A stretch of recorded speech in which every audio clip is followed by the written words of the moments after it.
Debbie Love in Lexington, Kentucky. All our gyms are shut down and closed, but I have a friend, Heath and Lenice, who have a gym, Legacy Gymnastics, and they graciously opened it up for me to do this video. And this is Sophia, Heath's oldest daughter. She's a level 4 gymnast, and she's going to be my demo today. I'm just really excited this morning to share with you some exercises for your posterior kinetic chain, which is your jumping chain. We're going to include some core, glute, hamstring, calf, and ankle work in this video. First, before we do anything, I want to make sure you stay 6 feet away from your athletes. You also want to make sure you have hand sanitizer, which she has a little hand sanitizer I gave her, and when her hands touch the floor, she's going to get that and use it on her hands. We have to take safety and make it the first priority with everything that we do with our athletes. So before we begin, we're going to warm up today. First thing she's going to do is just 5 lifts of her leg forward, just like this on each leg. Sophie.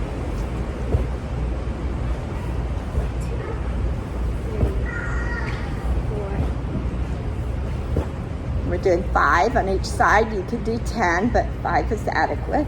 2, 3, 4. And then she's going to go backwards with straight legs. 1, 2, 3, 4. You want to make sure you're using glute to do these lifts. A lot of the young children like to use their lower back when they lift. So we want to make sure we're engaging our core by pulling our belly button to our back and squeezing our bottom. We'll do 5 on each side. Then she's also going to lift to the side with her foot sideways, not pointed up. And then do it with your leg not pointed up, like straight, like that.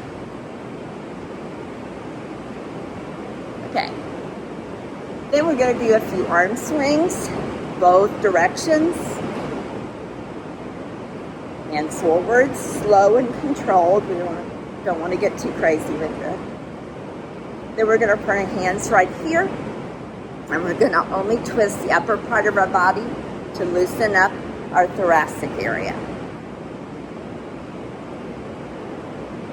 And then she's going to put her arms by her ears and stand tall on her toes and walk on her toes for just a few seconds.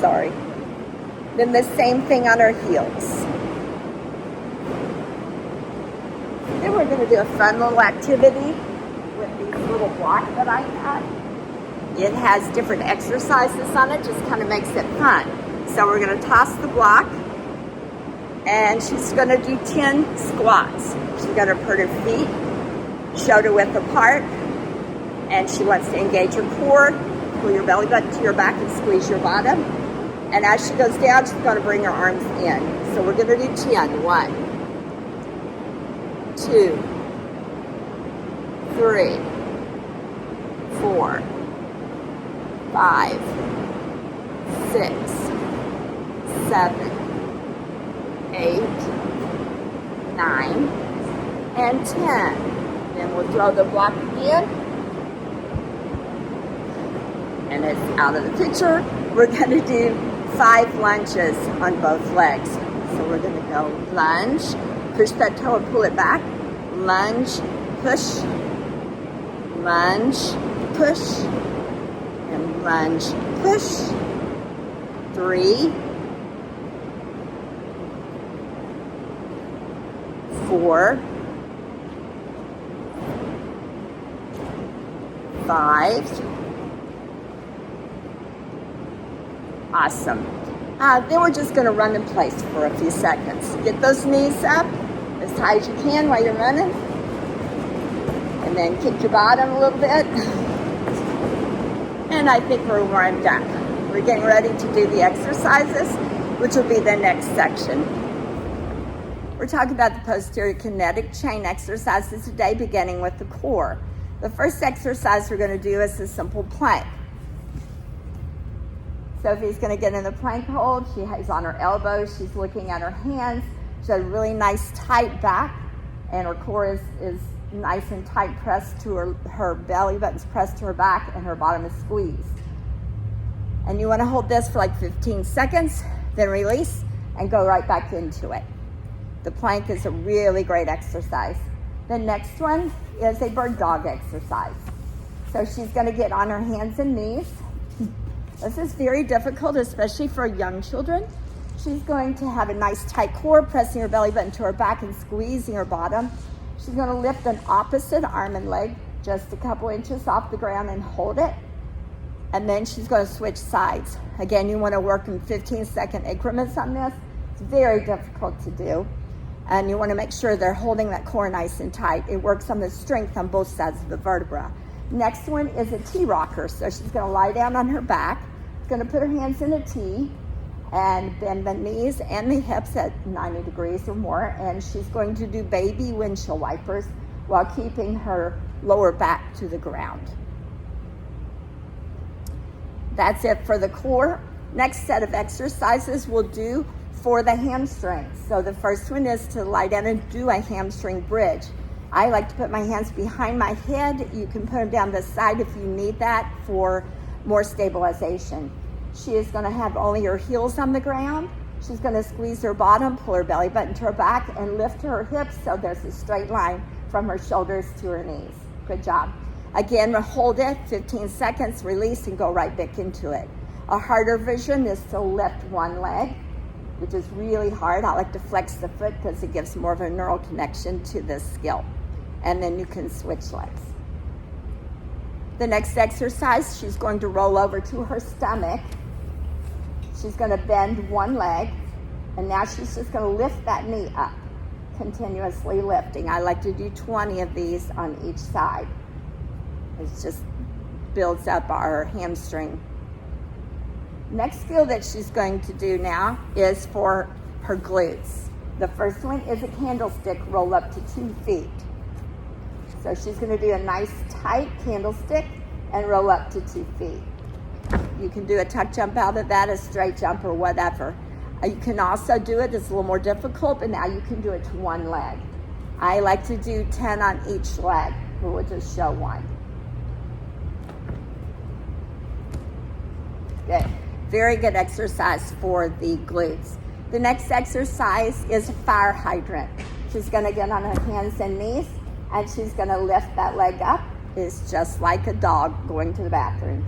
That's why it's called a fire hydrant. And you do it over and over again. Again, I like to do about 20 reps on each side, slowly, and keeping the core very tight as you do it. Thank you. Lastly, we're going to do exercise for the calves. I also want to tell you some things to do for your ankles. For the calves, we're going to do actually calf raises. You should probably do these on a step, going all the way up and all the way down. She wants to keep her heels together as she does this, all the way up and down. It is very important that you do it correctly. She's going slow and controlled, which is what I want. Thank you. Now let's talk just a minute about our ankles. I'm going to tell you a few things that you can do for the ankles. I will tell you the calf raises. Researchers have told us that if you do hundreds of calf raises a day, it will help to alleviate Achilles tendonitis. So I would suggest maybe starting with 50, and then next week adding 50 more, and then the next week until you're doing approximately 200 a day. Sounds like a lot, but it's really not that much. For your ankles, guys, you can do all kinds of things. I like just standing on one leg for a minute each day, doing it on both sides, making sure my core is engaged completely as I do that, and my shoulders are pulled back to where my shoulder blades are no more than 2 to 4 inches apart. That would be a really important balance skill as well as stabilization of your ankles. Another thing we can do is we can take our shoe off. You have some marbles on the floor in a bowl. Pick up some marbles with your toes and put them in a bowl. This will help your ankles immensely. Another thing you can do, if you can find it on your shelf, get a big box of rice or sand and put it in a bucket and stick your foot in the bucket and draw your ABCs. You can also do it with your wrist. This really produces a lot of stability in your wrist and your ankles. Thank you for today for sharing with us. Hope this helps you. We're going to cool down now. We're going to do 3 yoga poses for our cool down. Again, I have a little block that I'm going to throw. And the first one is a cobra pose. So she's gonna lie down on her stomach and do the cobra pose. You wanna really hold tight in your core when you're doing this and enjoy doing it. The next one we're gonna do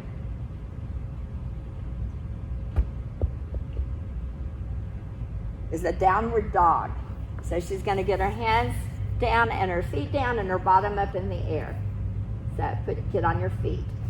Yeah, like that. There you go. That is the downward dog, a really fun one to do. And then let's roll it again and see what we're gonna have this time. See which one we want.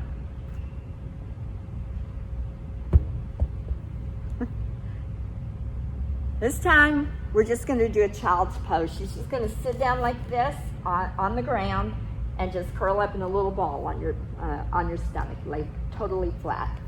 Yeah. But yes, there's the child pose. A really good way to end anything. I like the little blocks because you never know what's gonna come up. Enjoy playing games with the athletes when you do videos or when you're in the gym after all of this passes.